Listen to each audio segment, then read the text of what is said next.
Yo confío en que todo padre sabio aquí está consciente de que si quiere hacer un buen trabajo en la vida de sus hijos, no puede limitarse a lidiar solo con su conducta.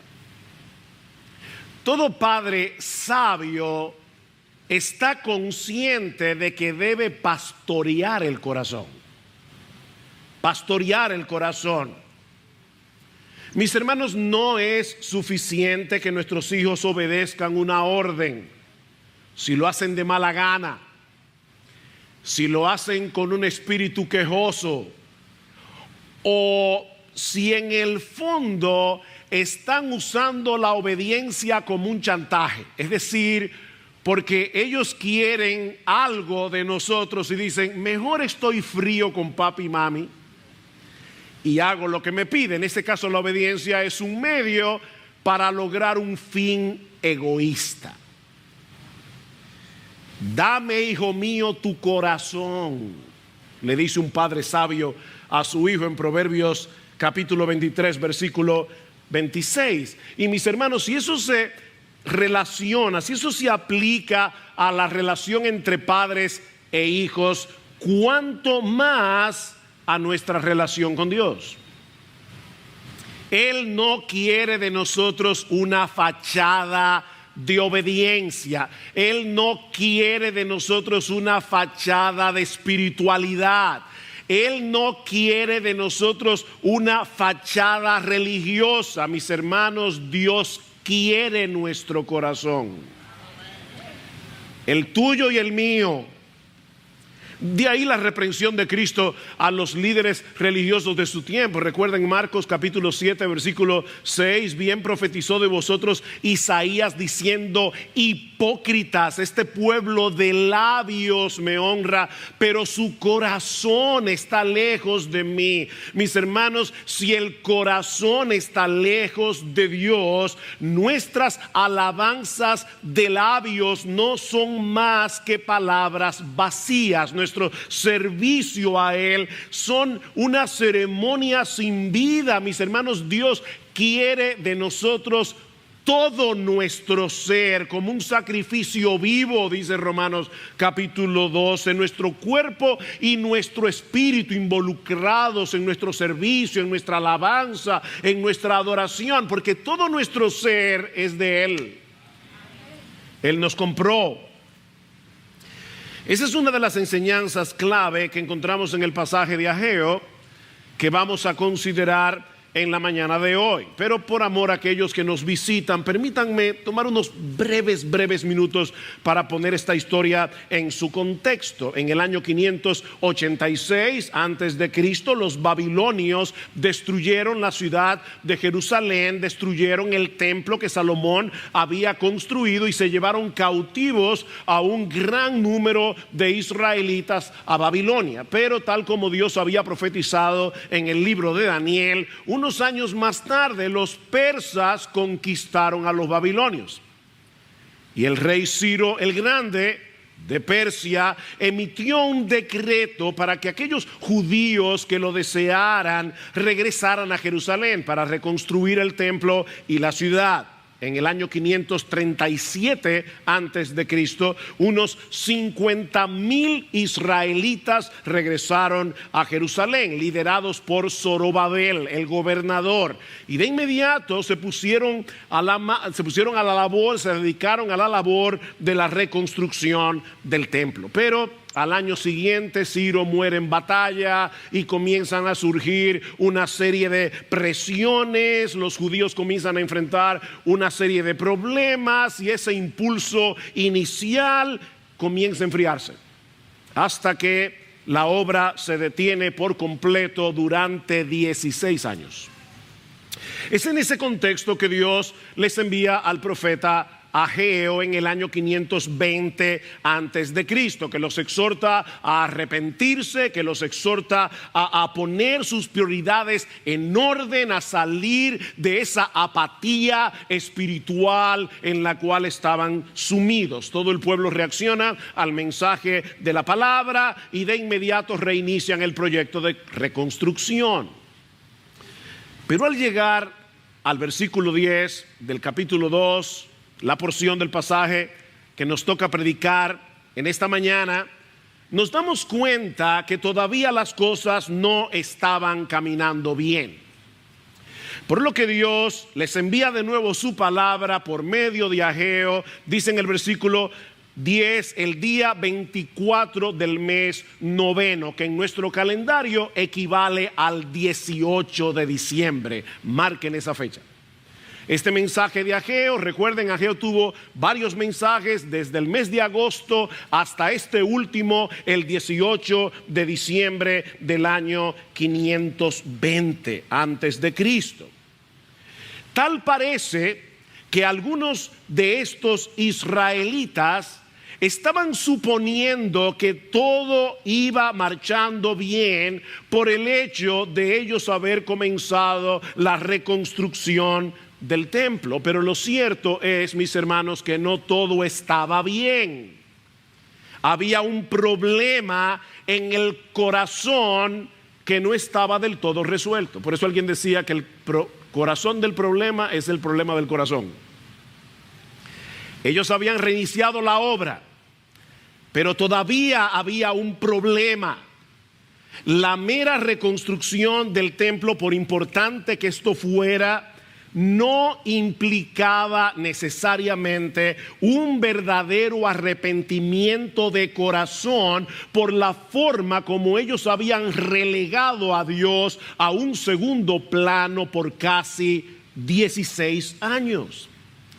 Y es por eso que lo primero que hace Ageo, o para ser más precisos teológicamente, lo primero que hace Dios, no olviden que esto es un mensaje de Dios por medio de su profeta, lo primero que hace Dios por medio de Ageo es llamarlos a considerar seriamente la condición de sus corazones.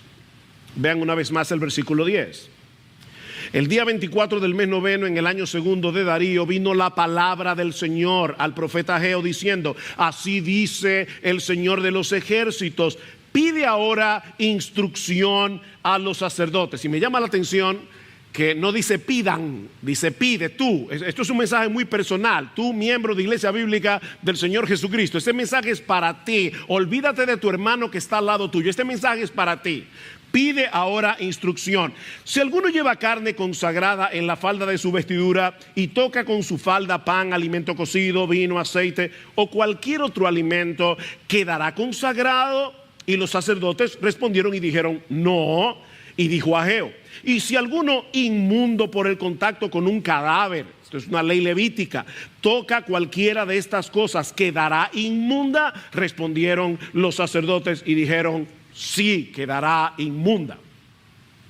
En el Antiguo Testamento, los sacerdotes tenían la responsabilidad de instruir al pueblo sobre los diversos aspectos morales, civiles y ceremoniales de la ley de Dios. Así que Dios le ordena al pueblo que consultaran con los sacerdotes sobre las implicaciones de algunas de las leyes relacionadas con la impureza ceremonial, sobre todo en el libro de Levítico. Y yo sé, mis hermanos, que para nosotros esto es hoy algo extraño. Nosotros no solemos pensar en esas categorías de puro o impuro ceremonialmente hablando. Nosotros vamos a un funeral y si es una persona amada, tocamos el féretro, tocamos el cadáver y eso no nos vuelve impuros ceremonialmente. Pero eso no era así en el Antiguo Testamento.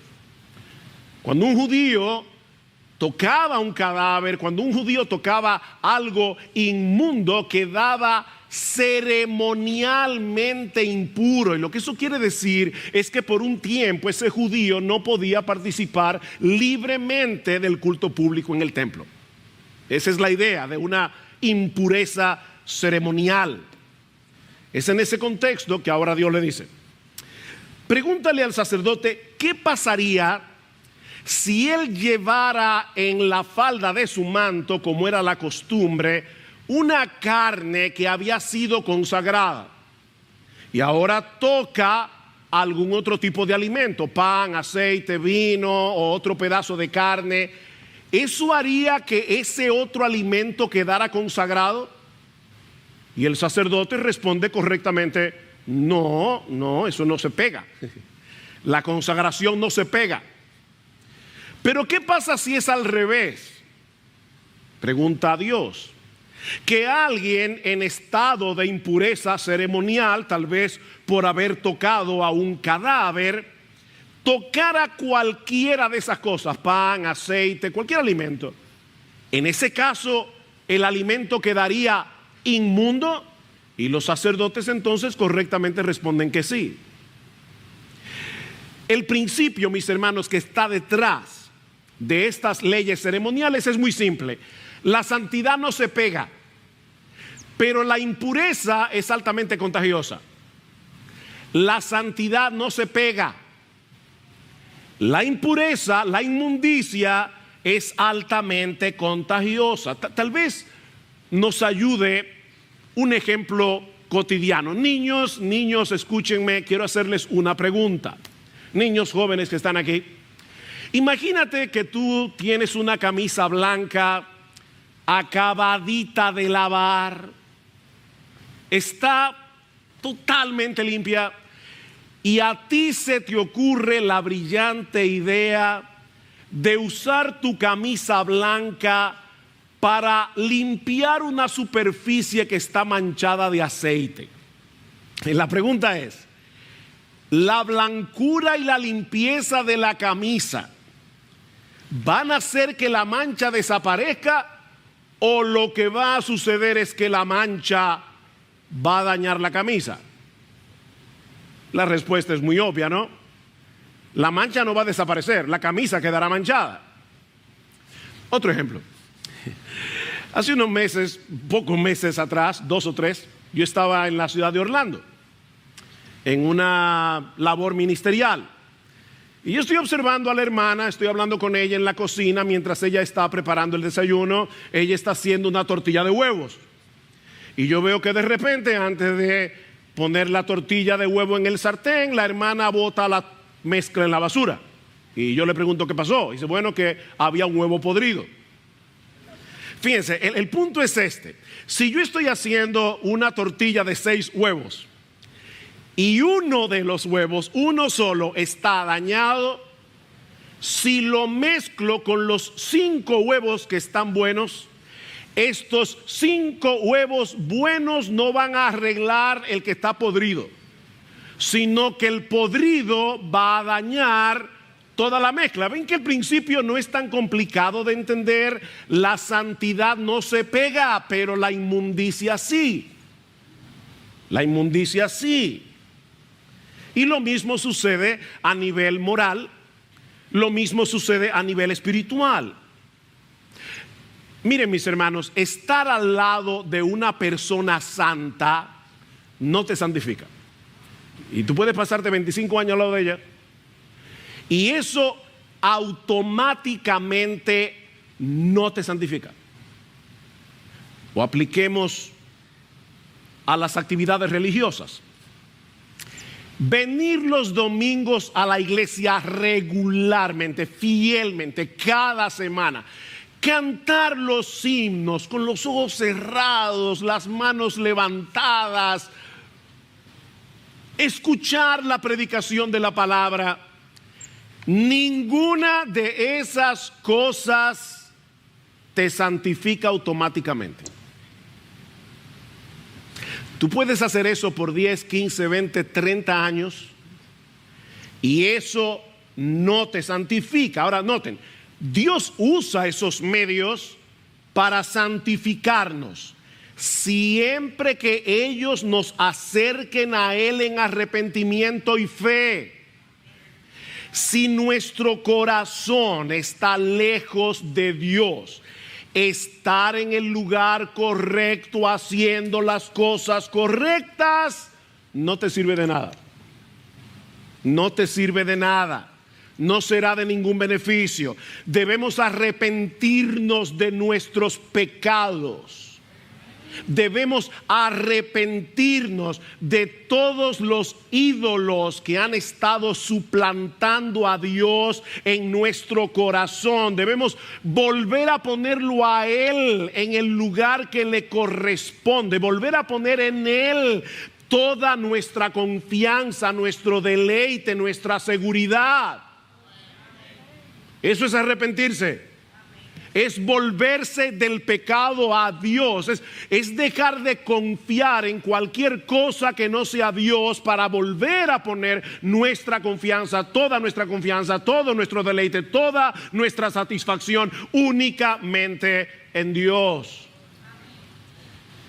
Por casi 16 años, estos israelitas a los que Ageo les estaba predicando habían estado muy ocupados en sus propios negocios, habían estado muy ocupados en sus casas artesonadas, estaban muy ocupados en sus placeres, en sus propios deleites, a tal punto que habían relegado a Dios a un lugar muy secundario en sus vidas. Vean una vez más el capítulo 1 que ya estudiamos, versículo 3. Entonces vino la palabra del Señor por medio del profeta Ageo diciendo: ¿es acaso tiempo para que vosotros habitéis en vuestras casas lujosas, en vuestras casas artesonadas, mientras mi casa, el templo, está en ruinas, está desolado? Es tiempo para ustedes, pero no es tiempo para Dios.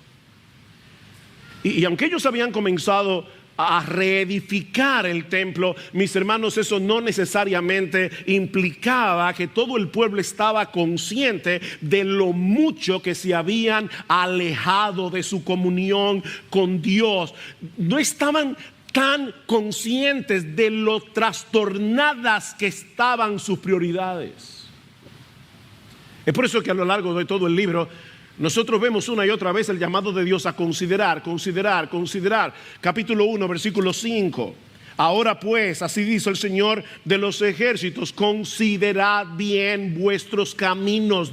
Dios no quiere de nosotros un activismo irreflexivo. Versículo 7, así dice el Señor de los ejércitos: considerad bien vuestros caminos. Versículo 15 del capítulo 2, ahora pues, considerad bien esto de hoy en adelante. Versículo 18, pero considerad bien esto desde hoy en adelante. Y al final del versículo 18, considerad bien.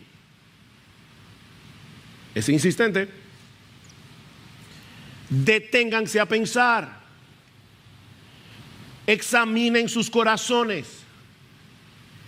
¿Cómo está tu comunión con Dios? ¿Qué tan importante es para ti obedecer lo que Él nos manda en su palabra, movido por un sentido de gratitud, con el propósito de agradarlo a Él? Señor, yo no voy a hacer esto, voy a hacer esto porque yo sé que es lo que te agrada a ti. ¿Qué tan consciente tú vives de agradar a Dios? Mira, mi hermano, mi hermana, no vivas tu vida cristiana en automático. No vivas tu vida cristiana haciendo por inercia lo que se supone que todo creyente debe hacer. Ahora voy a leer mi Biblia, ahora voy a orar, ahora voy a venir a la iglesia, ahora voy a cantar, ahora me voy a involucrar. Nosotros hemos estado hablando de involucrarnos en los diferentes ministerios, y el más importante ahora mismo es cuna, corral, la escuela dominical. Eso es importante, pero no lo hagas por inercia. No lo hagas en automático, porque ninguna, óyeme bien, mi hermano, ninguna de esas actividades religiosas son un fin en sí misma. Dios usa todas esas cosas para que nos acerquemos a Él. La mera reconstrucción del templo no servía para nada sin un verdadero arrepentimiento. Más bien, Dios le dice: ustedes están profanando lo que están haciendo porque no hay en vosotros un arrepentimiento de corazón. Vean el versículo 14. Ahora viene la aplicación de Ageo. en su época. Entonces volvió a hablar a Jehú y dijo: así es este pueblo y así es esta nación delante de mí, declara el Señor, y así es toda obra de sus manos, y lo que aquí ofrecen inmundo es. ¿Se dan cuenta del problema? La mera reconstrucción del templo no servía para nada si ellos no resolvían el corazón del problema. Y el corazón del problema es el problema del corazón. El corazón del problema es el problema del corazón. Sin un verdadero arrepentimiento, ellos estaban profanando el templo. Su inmundicia lo contaminaba todo. ¿Qué debían hacer? Arrepentirse. Debían destruir los ídolos que estaban suplantando a Dios en sus corazones para volver a disfrutarlo a Él. Mis hermanos amados, ¿qué era lo que significaba este templo? ¿Era simplemente construir un edificio y ya todo estaba bien? No, recuerden que la reconstrucción del templo era importante porque ese templo representaba la presencia y la gloria de Dios en medio de ellos. Pero ¿saben qué? Para poder disfrutar de esa presencia, tú tienes que tener un corazón arrepentido. Por eso decía Lutero que la vida cristiana consiste en volver una y otra vez al arrepentimiento y a la fe. No es una sola vez que tú te arrepientes, no es una sola vez que tú crees. Constantemente tenemos que volvernos de nuestros pecados a Dios. La vida cristiana es una vida de arrepentimiento. Es por eso que en el templo había un altar. ¿Y para qué era el altar? Para llevar a cabo los sacrificios. ¿Y para qué eran todos esos sacrificios? Bueno, mis hermanos, todo el sistema sacrificial del Antiguo Testamento estaba diseñado para que un pueblo inmundo pudiera acercarse a un Dios 3 veces santo y tener comunión con Él. Ese era el propósito. En nuestra mente occidental, cuando nosotros pensamos en todos esos sacrificios de corderos, toda esa sangre, nos parece algo tan cruel que perdemos de vista la hermosura detrás del sistema. Hay una hermosura detrás del sistema sacrificial, porque lo que Dios diseñó fue un sistema de sacrificios para que el pueblo pudiera acercarse a Él, para que el pueblo que era inmundo a través de estos sacrificios, hasta que llegara aquel que verdaderamente simboliza esos sacrificios, el Cordero de Dios que quita el pecado del mundo, estos judíos en el antiguo pacto pudieran acercarse a Dios y tener una comunión deleitosa con Él. No era como ya sacrifiqué mi cordero, bye bye Señor, nos vemos el próximo sábado. No, esto no funcionaba así. No era un asunto ritualista, no era un asunto meramente ceremonial, era un problema del corazón. Ellos estaban resolviendo un problema del corazón. Mis hermanos, escuchen rápidamente algunos pasajes del Antiguo Testamento que yo temo que fácilmente podemos pasar por alto. Éxodo 18:12. Y tomó Jetro, suegro de Moisés, holocaustos y sacrificios para Dios, holocaustos y sacrificios, y vino Aarón y todos los ancianos de Israel para comer con el suegro de Moisés delante de Dios. Miren, en la cultura oriental una comida es algo súper importante. No es simplemente ir a comer un plato de comida. Es lo que sucede ahí. Jetro lleva a cabo este sacrificio y Aarón y Moisés, ¿para qué? Para poder comer delante de Dios. Ven, perdón y comunión, perdón y comunión. Éxodo 24:5. Y envió jóvenes de los hijos de Israel, los cuales ofrecieron holocaustos y becerros como sacrificios de paz al Señor. Y ahora escuchen esto.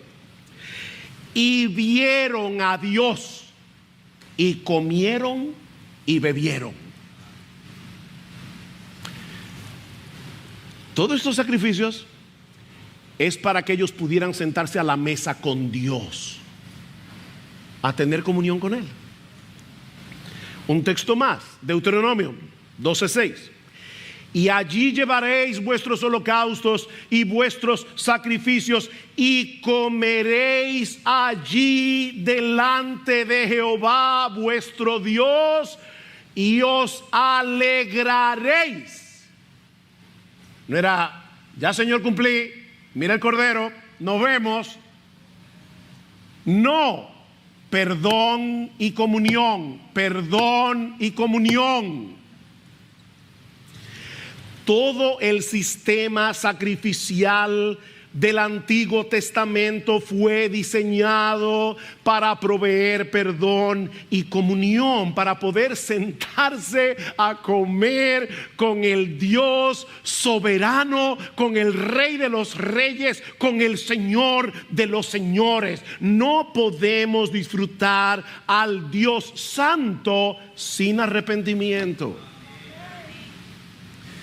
No se podía en el Antiguo Testamento, y saben que tampoco se puede en el Nuevo, porque es el mismo Dios y son las mismas demandas de santidad. En 2 Corintios,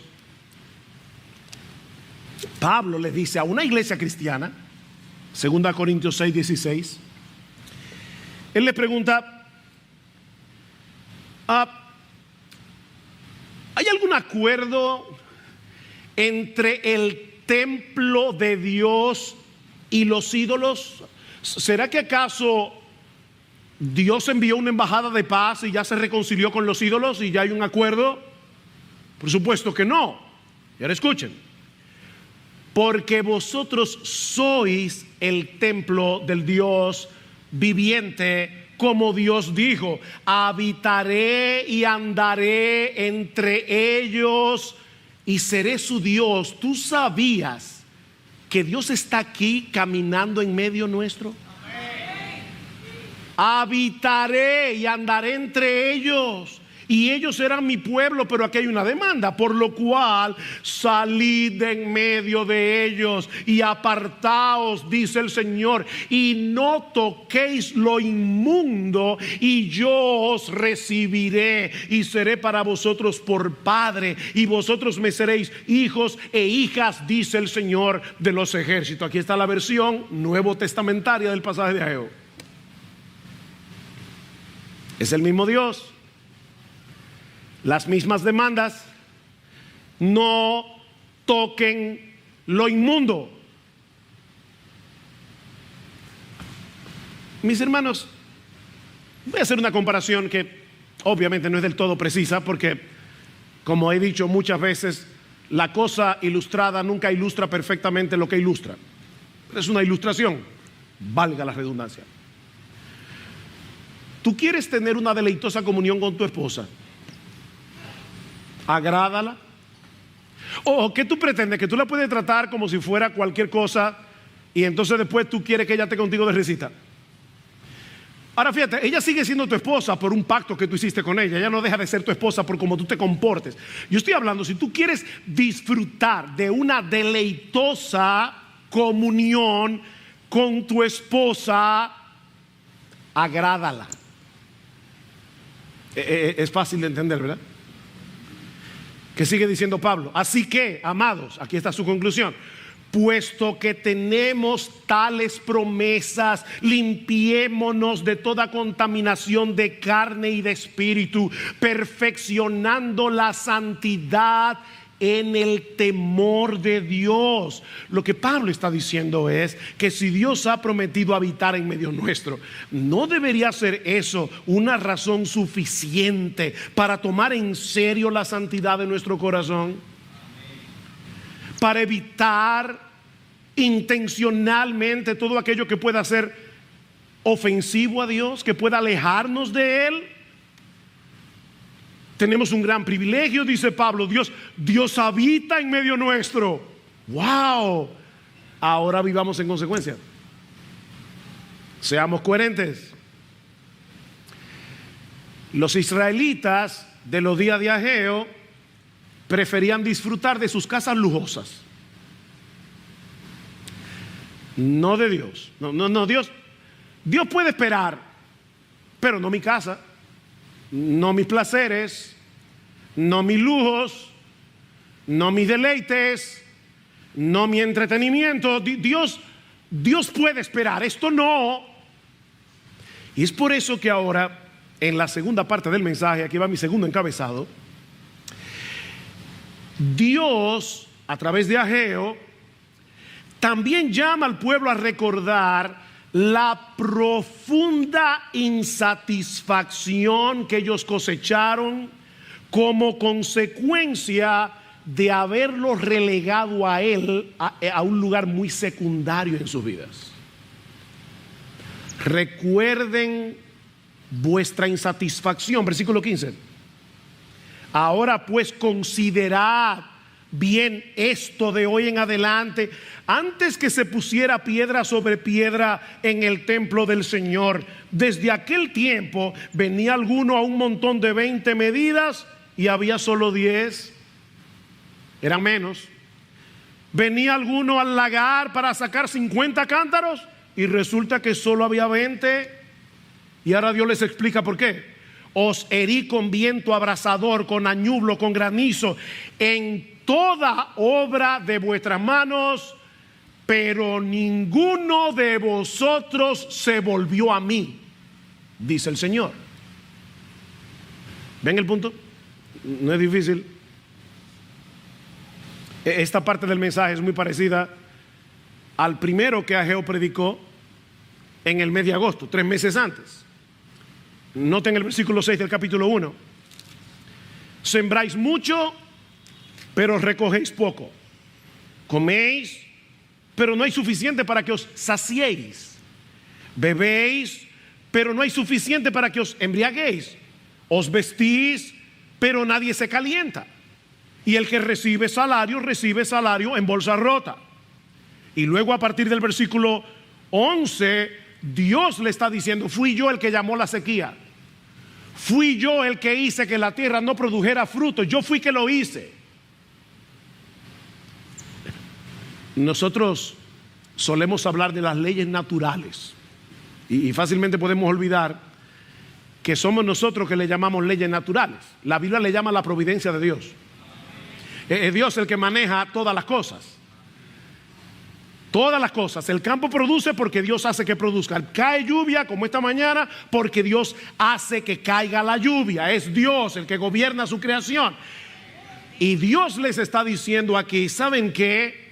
Ustedes estaban en la tierra prometida, ustedes estaban en la tierra de bendición, recibiendo y experimentando maldición. ¿Saben por qué? Porque yo hice un pacto con ustedes y en ese pacto habían bendiciones si ustedes me obedecen y maldiciones si ustedes me desobedecían. Y el propósito es que se volvieran a mí. Es que se volvieran a mí, porque no hay una mayor maldición que disfrutar de los bienes de Dios olvidándose de Dios. Serás un miserable si pretendes disfrutar los bienes de Dios olvidándote de Dios.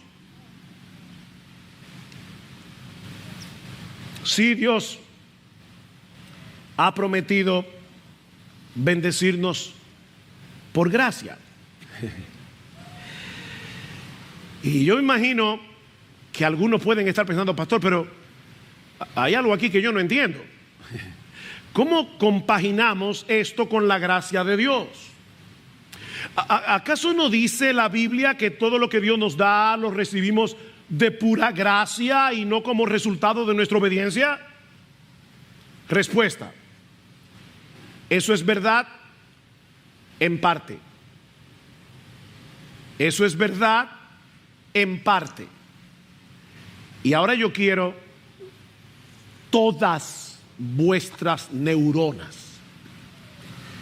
Mis hermanos amados, nunca olvidemos que la mayor bendición que Dios tiene reservada para su pueblo es Él mismo.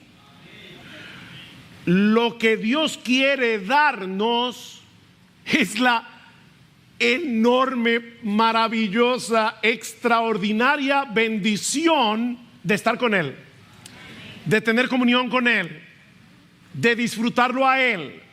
Y es por eso que cuando Él nos ve cometiendo la locura, porque es una locura, de dejarlo a Él, como dice en Jeremías 2:13, que es una fuente de agua viva, para cavar cisternas rotas que no retienen agua, ¿qué hace Dios? En su gracia nos disciplina para que volvamos a Él.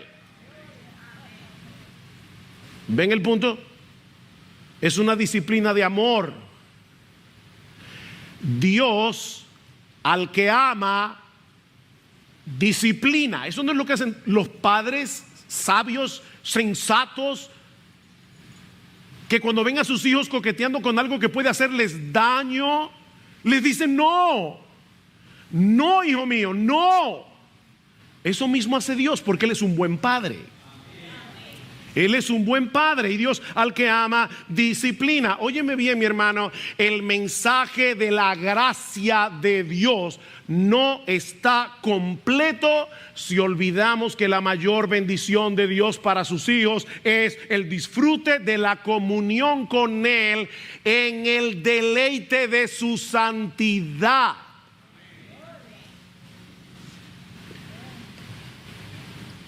El diablo nos ha vendido la idea de que la ley de Dios es una camisa de fuerza.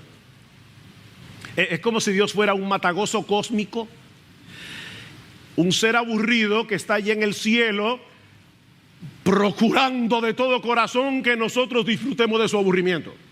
Así que cada vez que Él nos ve disfrutando demasiado de algo, dice: no, prohibido, prohibido, prohibido. No, ese no es el Dios de la Biblia, ese es el Dios que el diablo quiere poner en tu corazón. El Dios de la Biblia no es un tirano, el Dios de la Biblia es bueno y nos ama con un amor inalterable. ¿Qué dice el Salmo 19:8? Los mandamientos de Jehová son rectos y ¿qué producen? Alegran el corazón. Alegran el corazón. ¿Qué le dice Cristo a sus discípulos en Juan capítulo 15 versículo 10? Si guardareis mis mandamientos, permaneceréis en mi amor, así como yo he guardado los mandamientos de mi Padre y permanezco en su amor. Y ahora escuchen, estas cosas os he hablado para que mi gozo esté en vosotros y vuestro gozo sea completo. Obedezcan y van a recibir esa bendición.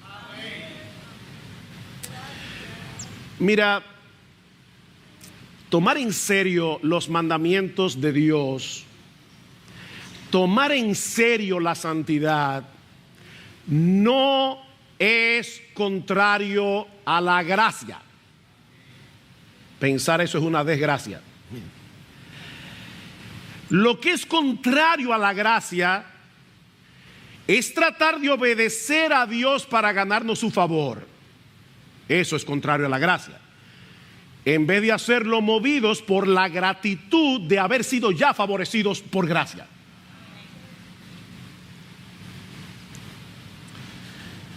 Bryan Chapell, en su libro Santidad por Gracia, y lamento que no esté en español, creo, dice lo siguiente al respecto.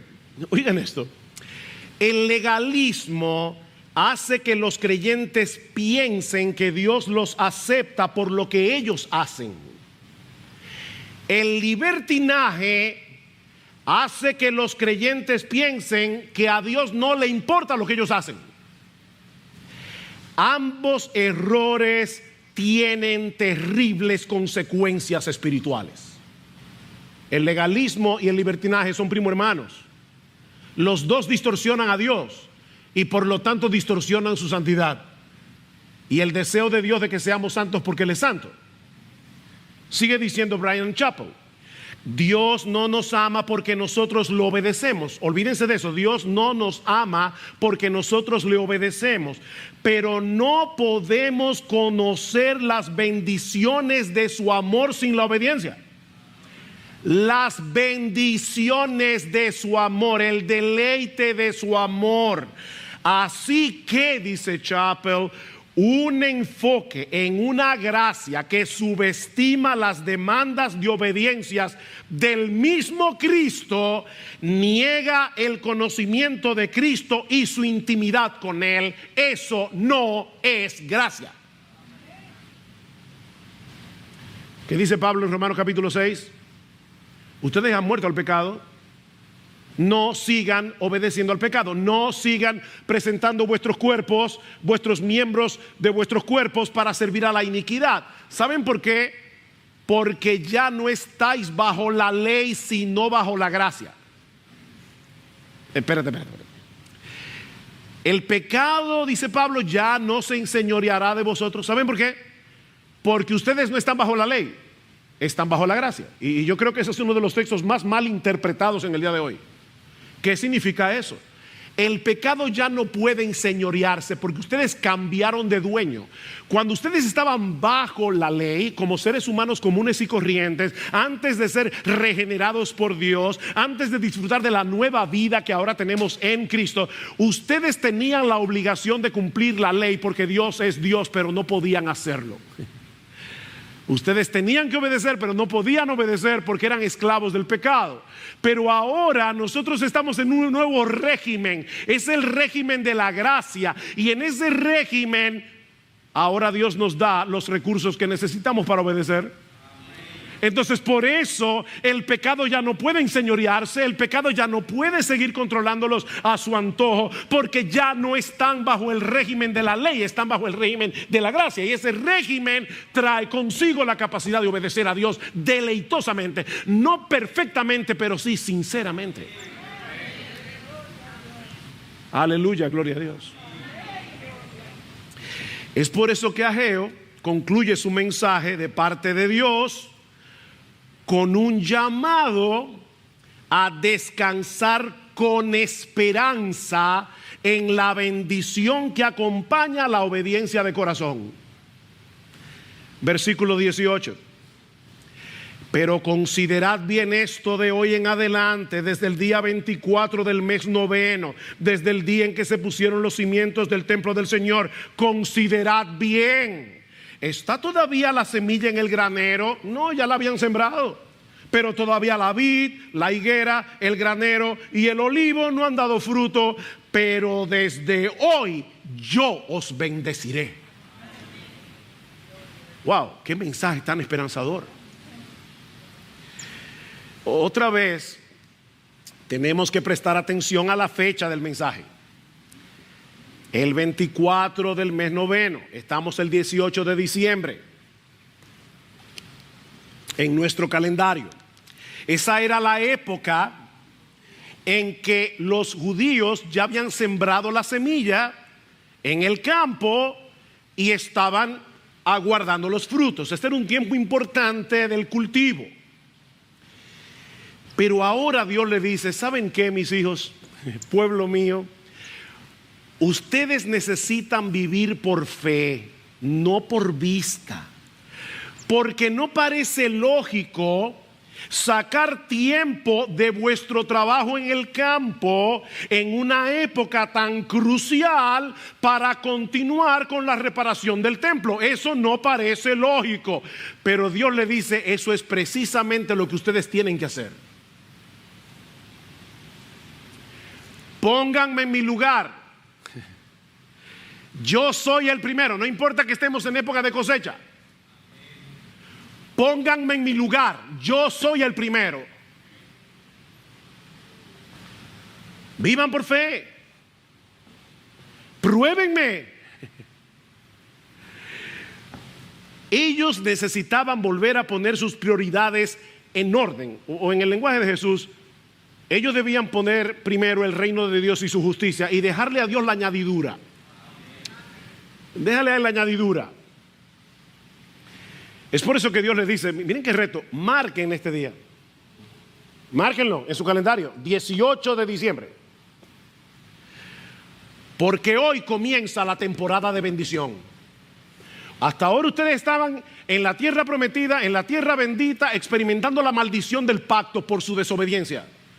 Pero ahora que ustedes se están arrepintiendo de corazón y que están llevando sus sacrificios al altar, sabiendo lo que ese sacrificio realmente significa, con un corazón verdaderamente arrepentido, marquen ese día, porque la bendición comienza hoy. Marque ese día, mi hermano, ese día en que tú decidas vivir en integridad delante de Dios, en que tú decidas tomar a Dios en serio. Marque ese día. Poner el templo en primer lugar, en el lenguaje de Ageo, ¿verdad?, era volver a colocar la presencia y la gloria de Dios en medio de ellos, en el tope de sus prioridades. Era volver a disfrutar la comunión con Él al restaurar el altar, los sacrificios, para poder acercarse a Él en arrepentimiento y fe. Y el resultado sería la bendición de Dios, la bendición material por causa del pacto. Dios les dice: ustedes van a ver la cosecha que ustedes van a tener este año. Recuerden lo que les pasó en estos 16 años, que ustedes estaban ocupados de la cosecha y no de mí. Ahora ocúpense de mí y van a ver lo que cosechan. Pero sobre todas las cosas, la bendición de estar con Él. Confíen en mí y yo los bendeciré. Ese es el mensaje. Sí, la bendición de Dios es por gracia, siempre por gracia.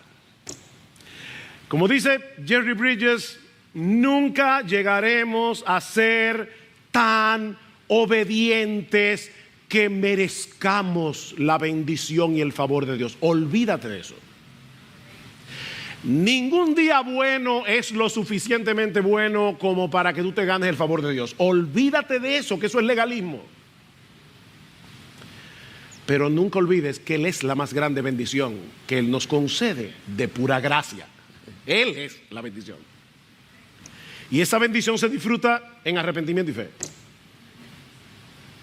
Pero en cuanto a mí, dice el salmista, el acercarme a Dios es el bien. ¿Cuál es el bien? Acercarme a Dios. Así que mi hermano, mi hermana, mantente en pie de guerra contra los ídolos de tu corazón. No vivas en automático, no vivas por inercia. Vive una vida de arrepentimiento y fe, volviéndote continuamente de tus pecados a Dios, y experimentarás la bendición de disfrutar de una comunión cercana y deleitosa con Él, sea que tengas mucho o que tengas poco.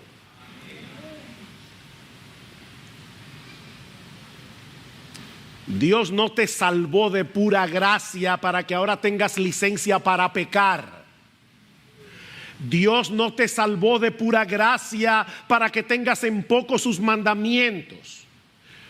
Dios te salvó para que puedas disfrutarlo a Él en la hermosura de su santidad. Una cosa he demandado al Señor, una cosa, una, no dos, no tres, no 10, una sola cosa. Salmo 27:4, he demandado al Señor que esté yo en la casa del Señor todos los días de mi vida, para contemplar la hermosura del Señor y para admirir en su templo. La hermosura del Señor. Dios nos compró al precio de su sangre, no con sacrificios de animales. Dios nos compró a precio de su sangre para que podamos tener comunión con Él. Estaba leyendo que en el año 2019 hay una subasta que se hace todos los años para comer con famosos. ¿Cuánto tú pagarías por comer con un famoso? Bueno, en el año 2016, en una subasta, un tipo estuvo dispuesto a pagar $4.6 millones para comer con Warren Buffett. Y le dieron un bono. Puede llevar 6 amigos que tú quieras. ¡Wow! Por $4.6 millones, está bien. Para comer con Warren Buffett. ¿Saben qué? Mis hermanos, el Dios del universo, Él pagó el precio de esa comida.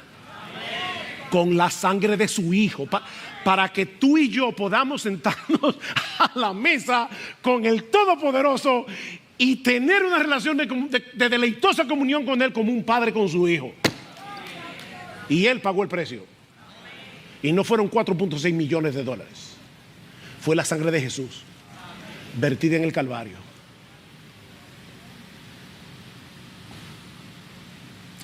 Hay un pasaje en el libro de Zacarías que sucede a la par con el ministerio de Ageo. Y eso es importante. Si ustedes van a Zacarías capítulo 1, verán que dice que Zacarías comenzó su ministerio en el 8º mes del año 520. El segundo año de Darío, el mismo año que Ageo está predicando. En el calendario nuestro, Zacarías comienza su ministerio a final de octubre, principio de noviembre. Y Ageo predicó este mensaje ¿cuándo? El 18 de diciembre. ¿Marcaron la fecha? Así que esto que Zacarías vio probablemente fue en el medio del segundo mensaje de Ageo y al tercero, predicando al mismo pueblo. Al mismo pueblo. El profeta tiene una visión. Él ve al sumo sacerdote Josué, el que vino con Zorobabel, vestido de ropas inmundas, y la idea es manchadas de estiércol. No olviden que en el mes séptimo se había llevado el día de la expiación, el día de Yom Kippur, y esto estaba muy fresco en su mente. Los sacerdotes tenían que estar muy bien lavados y sus ropas muy bien lavadas para poder ofrecer este sacrificio. Así que Zacarías ve en visión lo peor, lo más inmundo, lo más asqueroso que puede pasar con un sacerdote. Sus ropas estaban salpicadas de estiércol. Pero entonces el ángel del Señor ordenó a los que estaban delante de Josué que le quitaran sus vestiduras contaminadas, y le dice a Josué: mira que he quitado de ti tu iniquidad y te vestiré de ropas de gala. Y ahora viene la parte más gloriosa de este pasaje, versículos 8 y 9, Zacarías 3. Pues he aquí, yo voy a traer a mi siervo el renuevo y quitaré la iniquidad de esta tierra en un solo día. ¿Ustedes se imaginan a Zacarías escuchando esto? Durante siglos el pueblo de Israel había estado presentando sacrificios de animales en el día de la expiación, porque nunca podían purificarse de una vez por todas de todos sus pecados. Ellos estaban muy conscientes de su contaminación, ellos estaban muy conscientes de su necesidad de purificación. Y ahora Dios le dice a Zacarías: mira, va a llegar un día en el que ya no se van a necesitar más sacrificios, porque yo voy a borrar por completo toda la iniquidad de la tierra en un solo día. ¿Cómo podía hacer esto? Eso es lo que vamos a recordar en la cena del Señor. Mi siervo el renuevo vendrá. Como dice un erudito del Antiguo Testamento, siglos más tarde otro Josué apareció. No olviden que Josué es el nombre de Jesús en hebreo. Jesús es griego, Josué es hebreo. Así que Josué es Jesús. Otro Josué apareció, y este nuevo Josué llevó a cabo un proceso a la inversa del que Ageo describe en nuestro pasaje. Él entró en contacto con nuestra inmundicia al cargar con nuestros pecados, pero en vez de contaminarse, Él nos purificó a nosotros. ¿Ven? El punto a la inversa. Ahora recuerden, Ageo predica este mensaje el 18 de diciembre, Zacarías probablemente un mes antes. Aquí hay un proceso al revés. El que no conoció pecado, por nosotros a él Dios lo hizo pecado, para que nosotros fuésemos hechos justicia de Dios en él. O como dice en Hebreos capítulo 10 versículo 14, con una sola ofrenda él hizo perfecto para siempre a los santificados, a ti y a mí. Para siempre, un solo sacrificio. Por eso es que debemos insistir en el hecho de que la misa es una de las más grandes blasfemias que el hombre se ha inventado, porque ahí se sacrifica a Cristo cada día. Cuando parten ese pan que supuestamente es la carne de Jesús, están sacrificando a Jesús. Eso es una blasfemia. Con una sola ofrenda Cristo hizo perfecto para siempre a los santificados. No necesitamos más sacrificios. Pero ¿para qué lo hizo Dios? ¿Para qué Dios hizo eso? Sigan leyendo Hebreos. Y llegamos al versículo 19. Y Dios le dice: puesto que ahora tenemos un camino nuevo y vivo, que fue abierto a través del velo de su propia carne, ¿qué debemos hacer? Acerquémonos confiadamente, con corazón sincero, en plena certidumbre de fe, purificados los corazones de mala conciencia y lavados los cuerpos con agua pura. El mismo mensaje de Ageo. Acerquémonos. Oh, mis hermanos, y ahora que vamos a hacer memoria de ese gran amor manifestado en el Calvario, este es un buen momento para examinar nuestros corazones. Mis hermanos, ¿de verdad creemos que nuestra satisfacción y felicidad dependen de tener comunión en santidad con el Dios vivo y verdadero? ¿Tú crees eso? Yo tengo que preguntarme, yo creo eso realmente.